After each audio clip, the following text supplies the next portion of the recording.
Kagulat World, buong mundo na bulabog. Alexandra Ayala, tuloy ang ratrat sa Toronto at ngayon, isa na namang American ang haharap sa kanya. Si Katie McNally sa round of 32 ng National Bank Open. Pero ibang Alex na ang papasok sa laban na ito. Galing siya sa matinding 6-1, 4-6, 6-2 victory kontra Alicia Parks, isang laban na muling nagpakita kung gaano siya kalakas kapag umabot na sa deciding set. At bago pa man makalimot ang tennis world sa kanyang breakthrough run sa Washington, heto na naman si Alex, nasa sentro ng usapan sa isang WTA 1000 event. Ang mas nakakaintriga, hindi basta-basta ang susunod na kalaban. Si McNally mismo ang nagpabagsak sa reigning Wimbledon champion at world number 7 Linda Noskova, 7-6-5, 6-1. Mula 1-5 down sa opening set, bumaliktad ang laban at ipinakita ng American na kaya niyang sumabay sa pressure at sa big hitters. Kaya malinaw, hindi ito easy match. Pero iyon mismo ang dahilan kung bakit mas nakakatakot si Alex. Hindi na siya pumapasok bilang simpleng underdog na walang pressure. Siya na ngayon ang player na may momentum, may crowd, at may aura na kailangang paghandaan ng kabilang side. Sa social media, maging Filipino tennis fans ay nagsasabing mas nakakakaba pa minsan ang lower-ranked opponent dahil ngayon si Alex na ang tinitingnang giant. Pero iyon din ang bagong sukatan sa kanya. Paano siya maglalaro kapag siya na ang target? At para kay Katie McNally, isang bagay ang sigurado, kailangan niyang harapin hindi lang ang laro ni Alex, kundi ang buong momentum ng isang Filipina na tila linggo-linggo ay mas lalong lumalakad. Kung may isang bagay na nagbago sa tingin ng tennis world kay Alex nitong mga nakaraang linggo, ito iyon. Hindi na siya curiosity.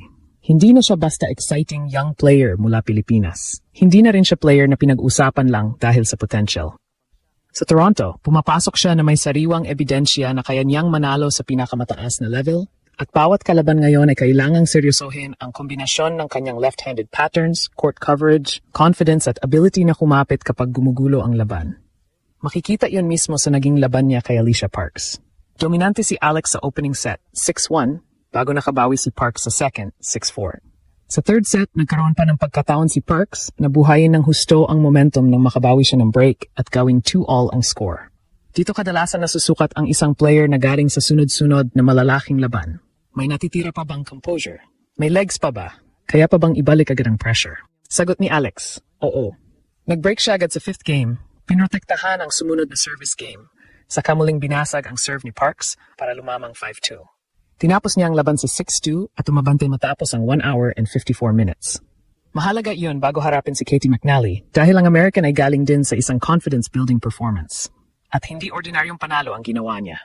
Tinalo niya si Linda Noskova, reigning Wimbledon champion at world number 7, sa straight sets 7-6-5, 6-1. Mas impressive pa na huli si McNally ng 1-5 sa first set. Imbes na mawala sa laban, nag-break siya, unti-unting kinain ng lamang, dinala sa tiebreak at kinuha ang set.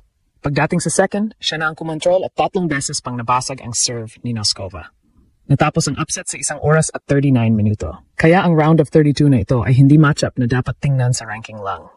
McNally has weapons. At 5'11", may reach siya, may solid first strike tennis at comfortable siyang gumamit ng pace ng kalaban. Kapag nakakuha siya ng short ball, kaya niyang umatake gamit ang forehand. Sa Noskova match, nakita rin kung gaano siya ka-effective sa pag-redirect ng pace at kung gaano siya kalmado kapag humahabol.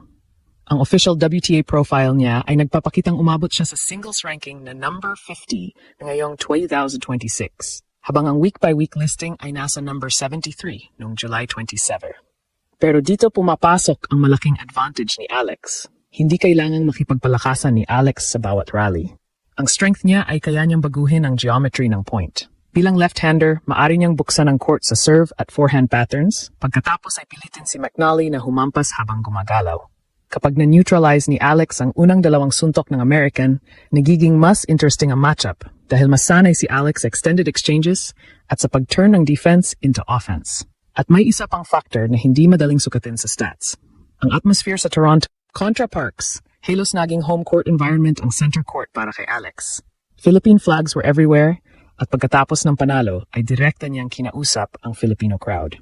Sinabi niyang linggo-linggo niyang nakikita ang suporta ng mga kababayan at ipinahayag kung gaano siya ka-proud maging Pinoy. Tinawag pa niyang parang celebration ang Toronto matapos ang Washington run. Yan ang klase ng eksenang kailangang paghandaan ni McNally.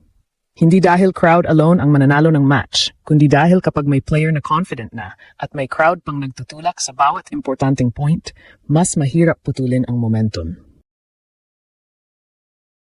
At iyon ang competitive pressure na dala ngayon ni Alex. Hindi natin kailangang lagyan ng salita ang bibig ni McNally. Mas malakas ang actual evidence. Alex is no longer a name opponents can overlook. Kapag nagbigay ka ng opening, kaya kanyang habulin. Kapag nagkaroon ka ng dip sa level, kaya kanyang i-pressure. At kapag umabot sa deciding moments, paulit-ulit na ipinapakita ni Alex nitong run na hindi siya basta bumibitaw. First professional meeting ito ni na Alex at McNally, kaya walang old head-to-head pattern na masasandalan. New matchup, new puzzle, at isang puwesto sa round of 16 ang nakataya. At sa puntong ito ng season, iyon marahil ang pinaka-exciting sa Alex story. Bawat bagong kalaban ay parang bagong test. Pero si Alex mismo ay hindi na pareho nung ilang buwan ang nakaraan. Mas mataas ang confidence, mas malaki ang expectation, at mas ramdam na ng buong tour na kapag siya ang nasa kabilang side ng net, kailangan mong maglaro ng buo mula first point hanggang last.